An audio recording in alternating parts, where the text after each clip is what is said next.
American singer, songwriter, and actress Donna Adrian Gaines, known professionally as Donna Summer, was born on December 31st, 1948, in Boston, Massachusetts. She was one of 7 children raised in the neighborhood of Mission Hill. Her musical upbringing started in the Episcopal church her family attended. She counted Mahalia Jackson, Aretha Franklin, Barbra Streisand, and Judy Garland as her earliest influences. At the age of 8, since she wasn't old enough to join the choir, she got the opportunity to sing a solo one day. Some people started laughing when they saw her up at the front, but their jaws dropped immediately the minute the first note escaped her mouth.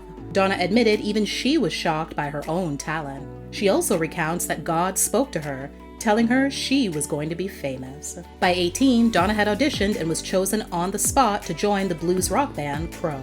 After a record deal failed to pan out with the group, she landed a role in the musical Hair.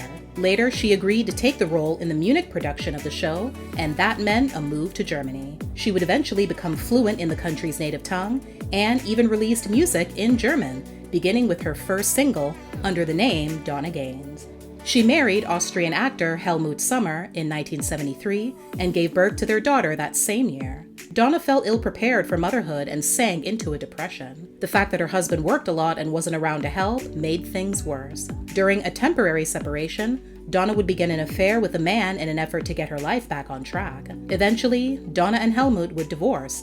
However, she would keep her married name and use it as her stage name. While working as a model part-time and backup singer in Munich, Donna met the men who would help launch her career into the stratosphere. Producers Italian-born Giorgio Moroder and English-born Pete Bellotti. The trio forged a working partnership and Donna was signed to their label Oasis in 1974.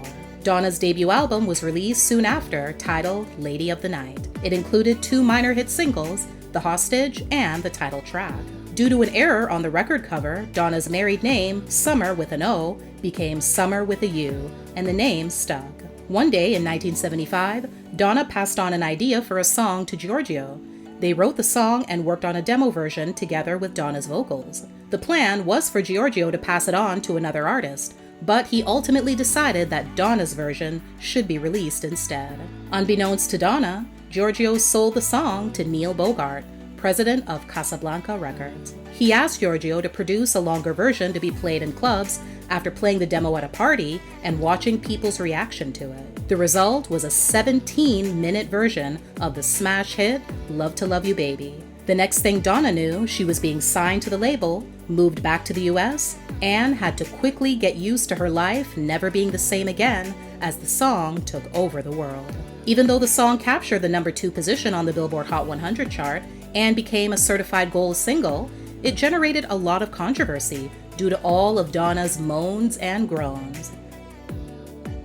Not surprisingly, some American radio stations refused to play it. In later interviews, Donna would admit that she didn't even want to sing the song. She thought it was too sexy for her more comical personality.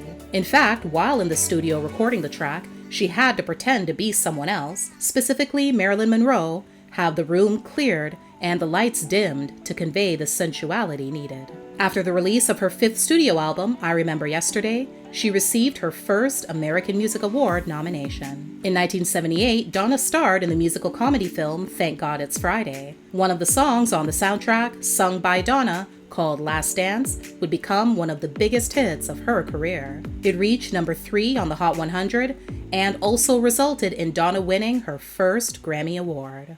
Last dance for love. Her version of the Richard Harris song MacArthur Park became Donna's first #1 hit and garnered her another Grammy nomination. The song was featured on her first live album, Live and More, which also became her first #1 album. In the spring of '79, Donna would release another album with several major hits titled Bad Girls. She would again achieve the amazing feat of having a #1 single on the Hot 100 chart ×2, with the lead single Hot Stuff as well as the title track, and the #1 album on the Billboard 200 chart. The following year, her single On the Radio reached the #5 spot, and Donna would receive another Grammy nomination for it.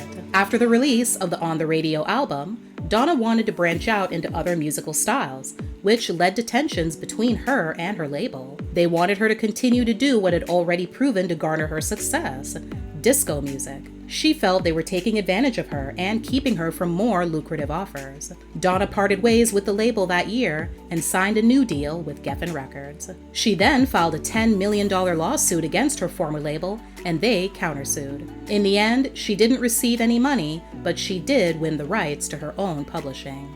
That summer, she would marry for the second time to Brooklyn, New York-born singer and guitarist Bruce Sudano. They would go on to have 2 daughters. He would serve as a savior of sorts since when they met, Donna was still in a relationship with the same man she was involved with during her first marriage. That man, according to Donna, also happened to be a violent drunk and physically abused her on many occasions. After one episode where she was left battered and bruised, he would be charged with assault and battery and later deported back to his home country. Donna's first project for her new label was the album The Wanderer. It featured a wide variety of sounds including rock, new wave, and gospel. The work continued her streak of gold albums, plus a couple more Grammy nominations. The ups of professional success sometimes come with the downs of one's personal life. That was certainly the case for Donna. She became an insomniac and having serious bouts of depression. Therapy and medication were her go-to remedies for a period of time before she turned to the one place she knew she would receive the best healing: God. Quincy Jones would be brought in to produce Donna's next album. The self-titled project took longer to record than usual since Donna was pregnant at the time, and it impacted her ability to sing as she normally did. Also, Geffen Records had been notified by Polygram Records, who now owned Casablanca, that Donna still owed them one more album to fulfill her contract with them. She would honor the obligation big time. With the album, she works hard for the money. The title song, inspired by Donna observing a washroom attendant at a Beverly Hills restaurant fast asleep, became a major hit, reaching number 3 on the Hot 100, as well as number 1 on the R&B chart. Another song off the album, He's a Rebel, added another Grammy to her collection. Donna's next album would give her another first, but not one that she would like. Cats Without Claws failed to attain gold status in the US, her first album not to do so. It was also her first album not to yield a top 10 hit since 1977. She would, though, win a Grammy for the song Forgive Me. As many divas before and after her, Donna would deal with her fair share of drama. In the mid-'80s, she would become embroiled in a major scandal when she allegedly made anti-gay remarks regarding the then relatively new disease AIDS during a concert. For an artist like Donna, whose early success was largely due to her significant gay fan base, this was a possible career-ending faux pas.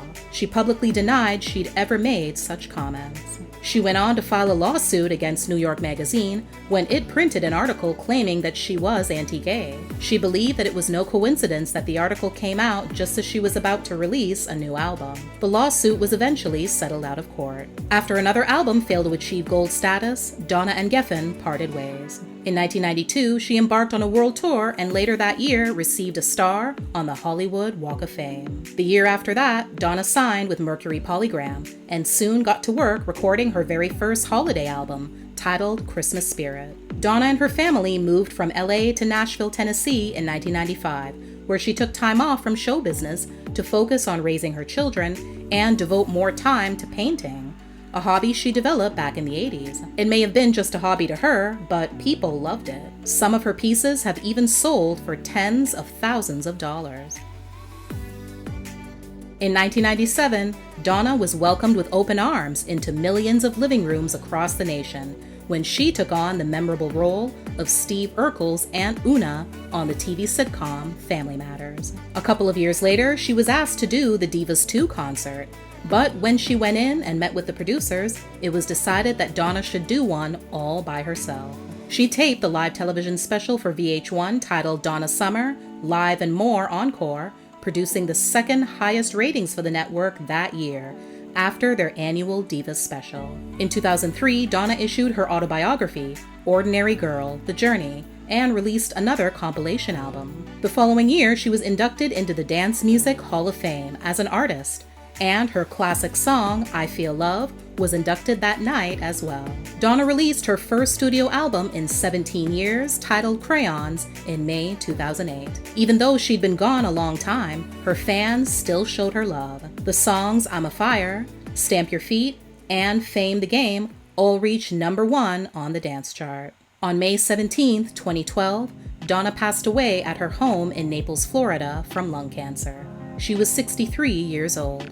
Only her immediate family and a few close friends knew that she was battling the disease. Generally a non-smoker, Donna theorized that her cancer was caused by inhaling toxic fumes and dust from the September 11 attacks in New York City. She was in her apartment near Ground Zero when the attacks occurred. However, some reports have instead attributed the cancer to her smoking during her younger years, her continued exposure to secondhand smoking while performing in clubs well after she'd quit, and a predisposition to the disease in her family. She is survived by her husband and 3 daughters. At the end of the year, after multiple prior nominations, Donna Summer was posthumously announced to be one of the year's inductees into the Rock and Roll Hall of Fame, and was inducted on April 18, 2013, at Los Angeles' Nokia Theater. Summer, the Donna Summer musical, premiered in November 2017 at the La Jolla Playhouse and on Broadway the following April. The musical was based on various highlights of the Queen of Disco's life.